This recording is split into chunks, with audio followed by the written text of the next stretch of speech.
fixed my garage like it's let now. I put a new garage door on it. It's like Fort Knox. No one could ever break in. It's a descriptive. Fort Knox is a place that you think to yourself, my stuff is safe here. There's nothing that can happen to it. It's not going to go missing. It's not going to have anybody paw with it. It's safe. Well, this text is directions and a warning from Jesus about getting rewards and holding on to them, in spite of everything and everyone conspiring against you to ensure your failure. His idea is completely the opposite of what the world would have you choose. But because he's God, he knows it's going to work. And we know too. Now, Fort Knox is a place that the government runs. And in the 50s, there was another place that everybody thought was completely safe. The money in there is completely safe. And it was the Brinks headquarters in Boston. Well, Brinks had this impregnable fortress where no one could break in. Except it wasn't true. It wasn't impregnable, and it wasn't that hard to break into it.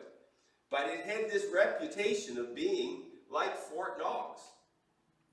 Well, there was a 1978 movie called The Brinks Job, and it was based on this 1950 real robbery of the Brinks building.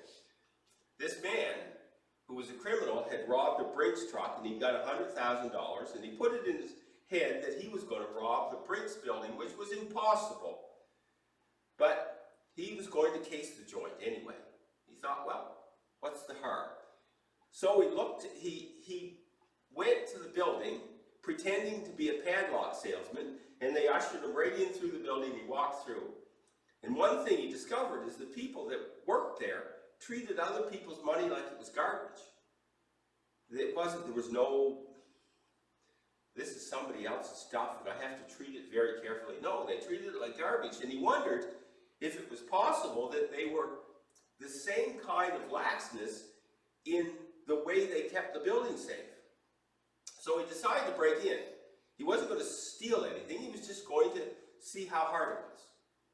So he went around the building. He discovered there was one place that the fence wasn't impregnable. You could just climb over the fence. So he did. He climbed over the fence. And he went around. He discovered some of the doors weren't even locked. And he walked in and he pawed through the money. And he discovered that the only alarm was in the room that they kept the safe. And this is a dollar store alarm. Of course, there was no dollar stores at that time, but that's basically what it was.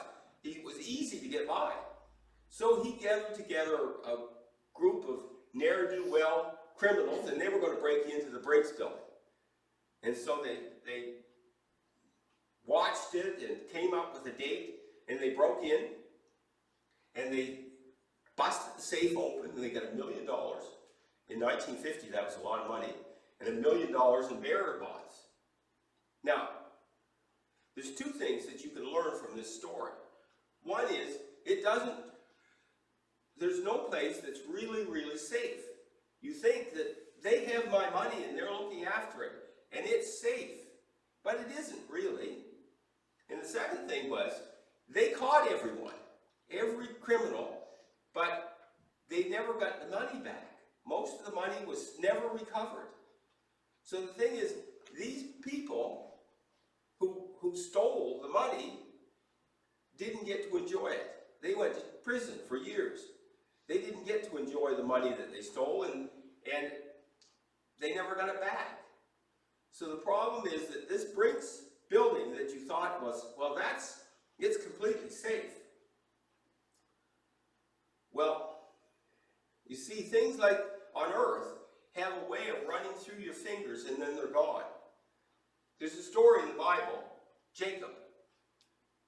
You know Jacob, the story of Jacob. He was the guy that stole his brother's blessing. He got his brother's birthright, and then he connived to get his blessing. And then his mother heard Esau say, I'm going to kill Jacob. And so they sent him away. And he went to his brother, his mother's brother, Laban. when he arrived, Laban said, well, you stay with us. And he said, what do you want to be paid? And he said, I want to marry Rachel. I'll work 7 years. He wasn't thinking with his head, he was thinking with his heart. So he was going to work for 7 years for the hand of Rachel. And you know the story. The wedding is held, and he wakes up in the morning, and he's got Leah in the bed beside him. Well, what's going on? Laban, you cheated me.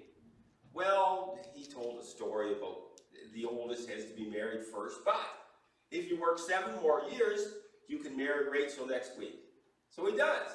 He works 7 more years to get Rachel. And then Laban says, God is blessing me because of you. Everything you do, God touches and blesses. So stay with me. We'll figure out what you get paid. So Laban said, well, you get all the dotted sheep, or he kept changing it to try and make him get better and Jacob get less, but God blessed Jacob. And at the point of 20 years he'd been there, he decided to leave. And this is what it says in Genesis 31. It says, now he's left, and Laban hears about it. And then he took his kinsmen with him, and they pursued him a distance of 7 days' journey, and overtook him in the hill country of Gilgal. And God came to Laban, the Amorite, in a dream at night, said to him, be careful that you do not speak to Jacob, either good or bad. Now remember, Jacob had amassed this fortune in cattle and animals. And this is what Laban said to him in verse 43. Then Laban replied to Jacob, the daughters are my daughters, and the children are my children, and the flocks are my flocks. All that you see is mine. But then he goes on to say, what can I do? God has told me not to take your stuff. But he came this close to losing everything and being basically the slave of Laban the rest of his life. If God hadn't stepped in, that's how close it came. Well, there's another thing that you can think about is rewards. Rewards don't have to be monetary. Rewards can be, there's a saying, money isn't everything. And some rewards are the feel-good that you get when you do a kindness for someone else. And I have a friend, he wanted to be a police officer. And he became a police officer. And he spent hours every week going to schools and doing these things on his own time. And he really appreciated the opportunity. It really filled his bucket, if you want to say that. It made him happy. And then one day came. He was standing on the corner of Vaughan Harvey and Mount Road, basically the busiest intersection in Moncton, or close to the busiest intersection. And a woman pulled up at the stop sign, and she had her seatbelt under her arm, not over her shoulder. He walked over and tapped on the window and said, you got to have your shoulder belt above. He just gave her a warning, said fix it, away she went. And he thought that would be the end of it, never gave it another thought. But she reported him.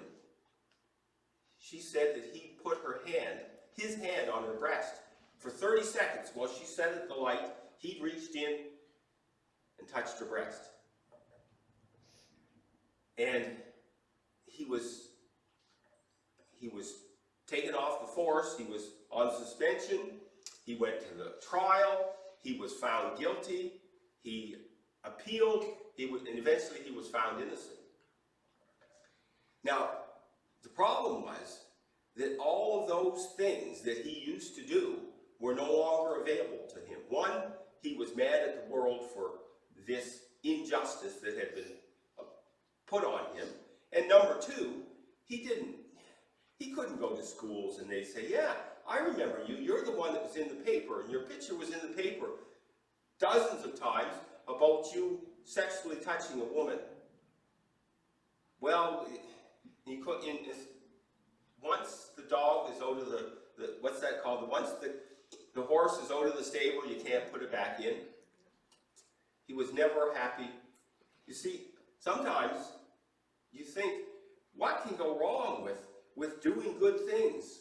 Well, the truth is, lots of things can go wrong. All of that can be taken away from you in an instant. Well, let's look at the text. Number one, do you know how to store it properly? In Matthew 16:19 it says, "Do not store up for yourself treasures on earth, where moth and rust destroy, and where thieves break in and steal."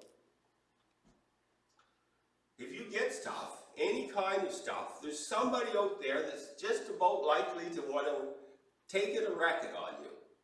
I remember I had a huge play structure in our yard, and all the kids from the neighborhood used to come and play structure. And there was a little boy that was a friend of my daughter's, and I called him Wreckin' Ryan. His real name, first name wasn't Wreckin'. He wrecked things. But anyway, I bought a new Tonka toy at a yard sale. It wasn't new, it was vintage. I debated keeping it because it was made in 1960. It was a valuable toy that collectors would, but I said, look, I'll put it in the sandbox with the rest of the toys. So I came home that night, the next morning, like Monday, and I went out in the backyard, and here was the toy, flat. Wreckin' Ryan had taken the shovel out of the baby barn and beaten it flat. Now you say to yourself, well, what would possess him to do that? He just destroyed it. Well, this is not one of those episodes that only happen to one person ever. It happens to people all the time. People decide that, hey, I bet you I can throw a rock from here and take out that window in your barn, or stuff like that. It happens all the time to everybody. Well, Jesus understood that, and he knew that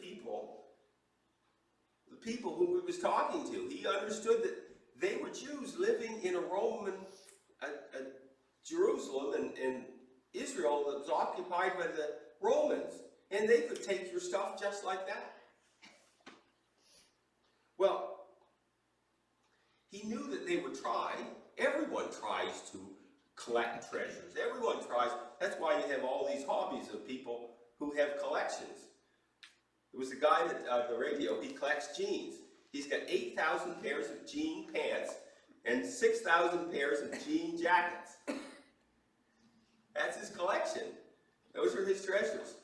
Well, God understands that we're going to try and collect things. We're going to. Well, so he's going to explain to you how to do it. So this is really a public service announcement. And it's too bad most people don't listen to it. Well, Jesus is not saying don't store up treasures.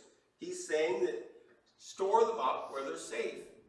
If you remember, in Proverbs,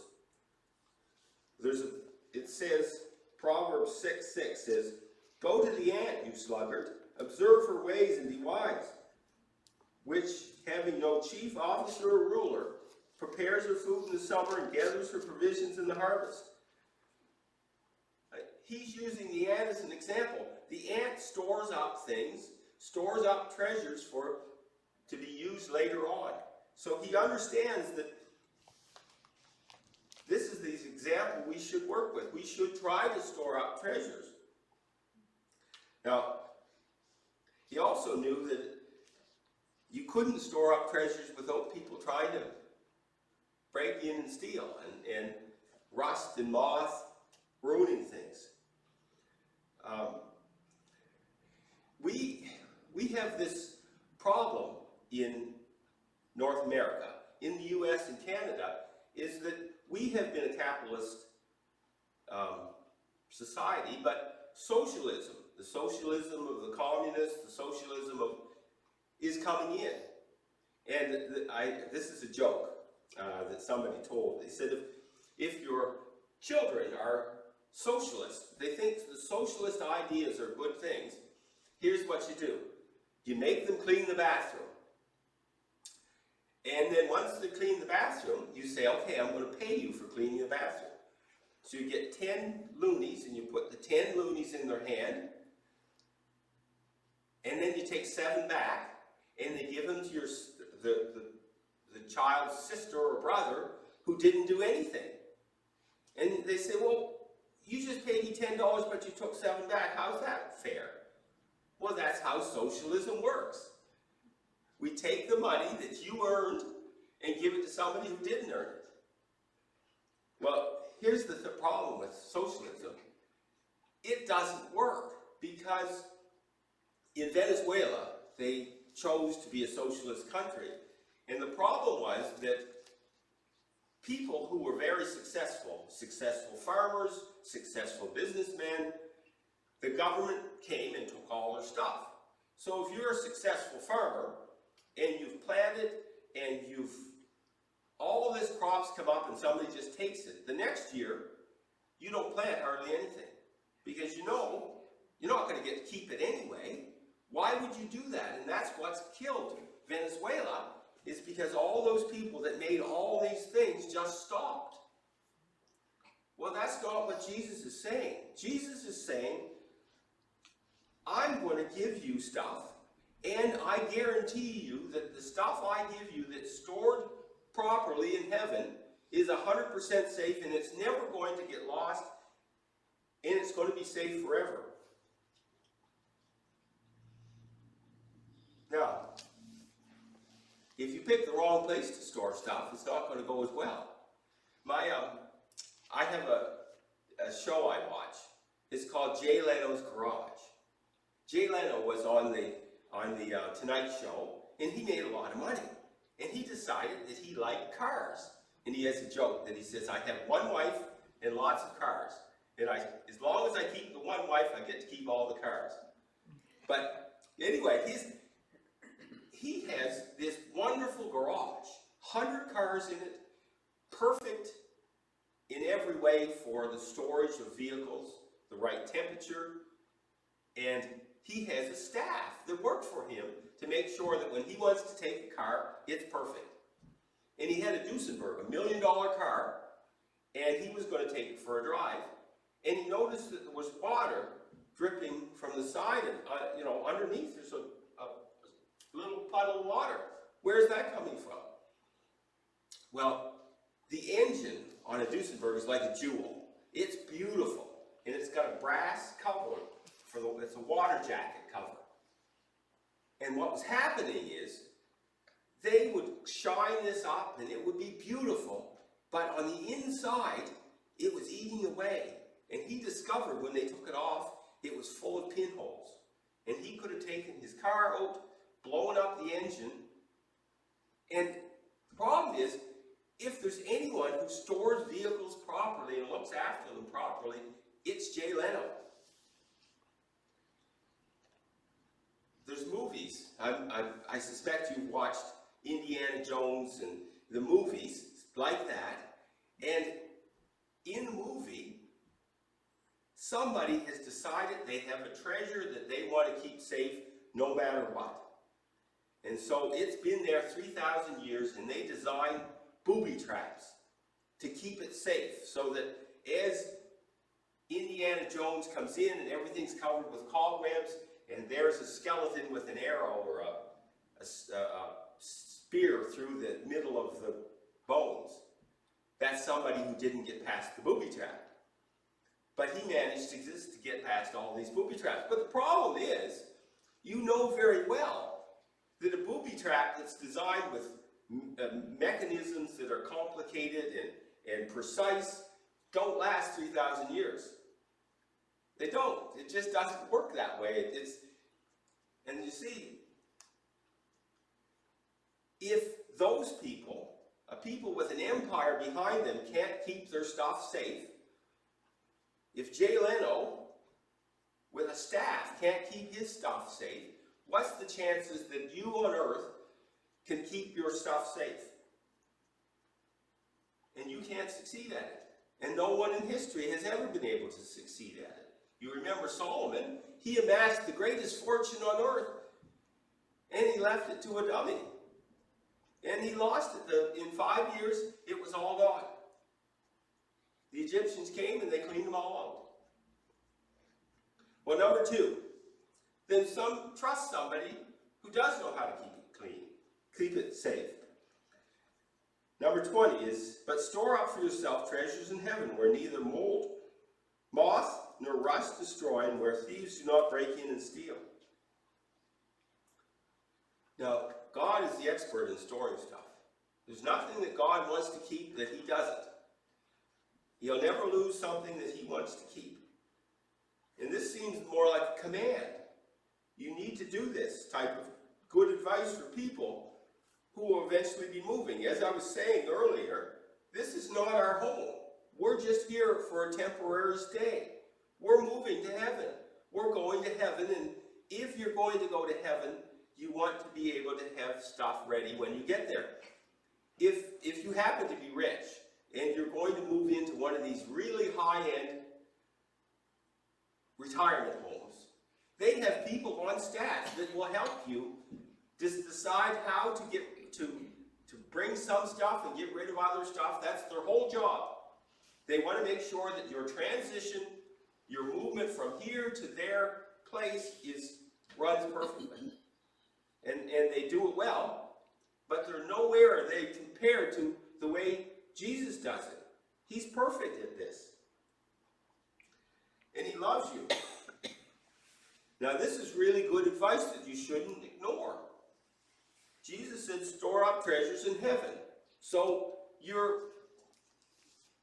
duty bound, if you want to call it that, or at least intelligently bound to say, well, if it's the case that I need to store up treasures in heaven, I best go through God's Word and find out how I do that. So I don't forget. And oh, it's too late now. Well, number 3 is where the rubber meets the road. In verse 21 it says, for where your treasure is, there your heart will be also. This is another one of those blessings that sound like a warning. Where your heart will be, there your treasure will be also. So that could be a wonderful blessing or oh, that's too bad. It can go either way. Sometimes we're so concerned about the stuff here on earth that we don't even think, don't even consider what we need to do to store up treasures in heaven. There was a rich man who had no family. He had no wife, but he had a lot of money. And he said, when I go, people will forget me because I have no one to remember me by. So before he died, he spent a lot of his money building this wonderful mausoleum to house his dead body. It was ornate, it was huge, it was fancy. The problem was, it wasn't built on a very good foundation. So he had only been dead a short time before everything was falling down. He wasn't wise. Somebody, he paid thinking he would get the perfect job, and he didn't. And the problem with that is, if you decide to invest your things and build them on the wrong foundation, it's going to collapse. That's what Jesus said. If you build your house on the sand, it's the tide and the wind and everything's going to take it away. Now, I want to be clear that as wonderful as this sounds, there's a problem in what Jesus is saying here. It's not that he's wrong. It's not that he's not correct. And it's not that it isn't good advice, because it is. God only gives one kind of advice, perfect advice. So this is perfect advice. The problem with rewards in heaven is there's really no way to judge them. I thought of this.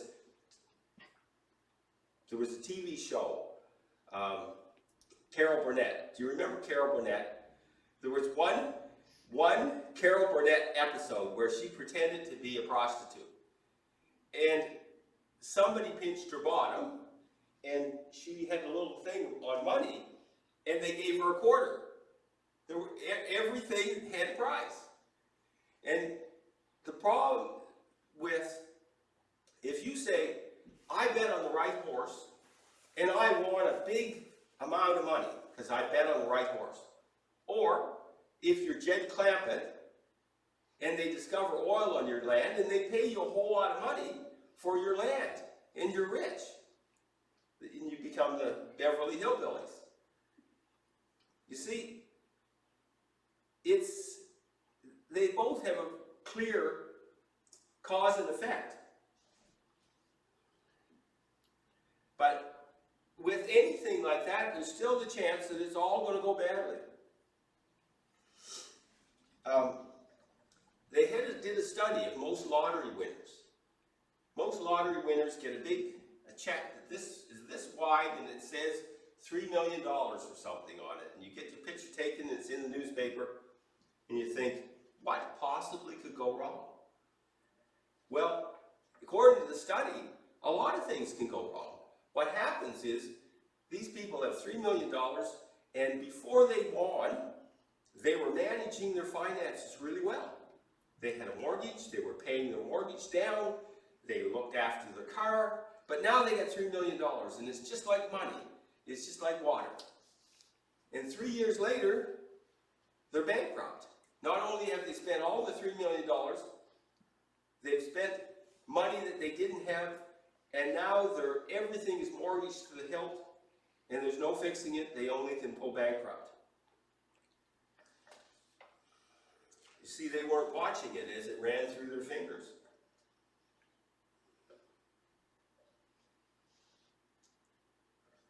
With this warning and this promise from Jesus, you can't say, okay, I want to know what the scale is for every good thing I do. I want to know, if I do this, does it mean I get this?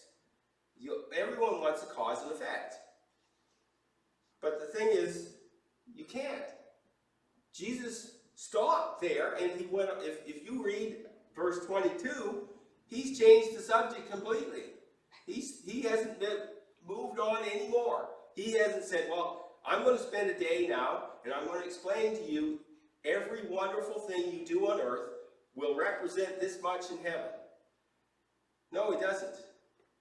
The only thing we can do is say to him, I bet you Jesus is trustworthy. He's not like the guy with the Ponzi scheme who's going to rob you. Jesus is trustworthy. And so he says, store up treasures in heaven. I'm not going to have to ask him how this all works. I'm not going to have to analyze what every good work represents. You see, the only thing left is you have to trust Jesus is kind and good. And what he said is true. He wants you to make good use of your time on earth. He wants you to use it, your time on earth, to amass treasures in heaven. He also even has a parable. He has more than one, but I'm going to look at this parable in Matthew 25, verse 14 to 30. I'm not going to read it all, but it says, for it was just like a man who goes on a journey and calls his own slaves and entrusts his possessions to them.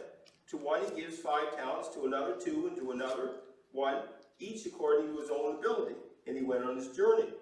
And immediately the one who received the 5 talents went and traded with them and gained 5 more. And in verse 21 it says, the master said to him, well done, good and faithful slave. You were faithful with a few things. I'll put you in charge of many things. Enter into the joy of your master. And he says the same thing to the one who had 2 talents. What he's saying is, I'll make this right for you. It doesn't matter if you have the skill to get 5 talents, or the skill to get 2 talents, or the skill to get 1 talent. I'll make sure that you receive your rewards accordingly. Now, this is the parable of the faithful servant. And to those who served well, they were rewarded richly. And he wants us to know that's what he does. He's not stingy, and he doesn't have to conserve like other leaders do. I remember this because it's been played a lot of times in the cycle of ads for different political parties.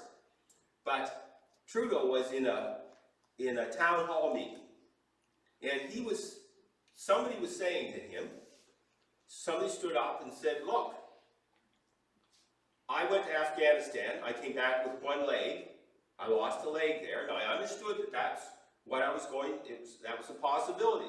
I could have come home in a box, and I was okay with that. And you said you would look after me. And now I'm home, and I discover that you're not going to look after me. And Trudeau says the famous words, you're asking more than we can give. And that may be true. That you can't, we only have a certain amount of money. Maybe he's saying you're going to have to, you want $100, you're going to get 50. You're going to have to make do. And I don't know if that's true or not. But you see, he was saying, I recognize that you are a soldier. You did according to what you were supposed to do. You fought valiantly. You lost your leg. There's no question that it isn't a fair comment. But we only have so much stuff. And see, here's the problem with that, is that it's another example of the treasures being on earth, not fulfilling the things that they say they will. This soldier went off to war thinking that if the worst happened, he would be provided for. And he came back and they said, you're asking more than we can give. And his answer seemed disingenuous because not many months later he gave $10.5 million to that man, and I've got it written down here, Omar Khadr. And the soldiers rightly said, you haven't got enough money to look after us, but you've got enough money to look after a terrorist. See, the problem is that it's just another example of how you think you're going to store up treasures on earth. In the 30s, the Jewish people in Germany had done a lot of good for Germany. They had been entrepreneurs, they had been scientists, they had done a lot of good. And they stored up treasures on earth. But the Germans took all their treasures and they forfeited their life. Now, see, these rich Jews had stored up treasures on earth and they lost it all. The good thing is, the rich Jews who were also Christian, who had stored up treasures in heaven, didn't lose any of those. God guarantees you that if you store up a treasure in heaven, it's theirs and it's safe. We sang a song that talked about a mansion in heaven. And I can guarantee you that when you get to heaven, and this is your mansion, but Jesus says to you, well, we didn't anticipate how many were going to come to heaven, and we ran out of equipment and materials, and so your mansion has no roof. But don't worry, we haven't forgot about you. You're on the list. Well, that's absurd, of course, because God has an infinite supply. He goes like that, and the universe is created. He's never going to be short-handed.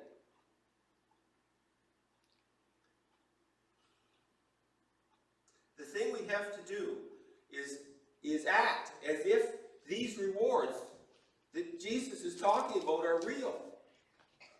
And they're not pie in the sky. The last verse is telling us to recognize this truth and act on it. Seek the treasures, act as if they're real, work to receive them, knowing that Jesus has an unlimited resource and will never short you in any way. So he's not saying don't amass treasures. He's just saying amass them where you're going to go live. They'll be safe there. Because this is just a temporary home, not our permanent one. Let's pray. Lord Jesus, we know that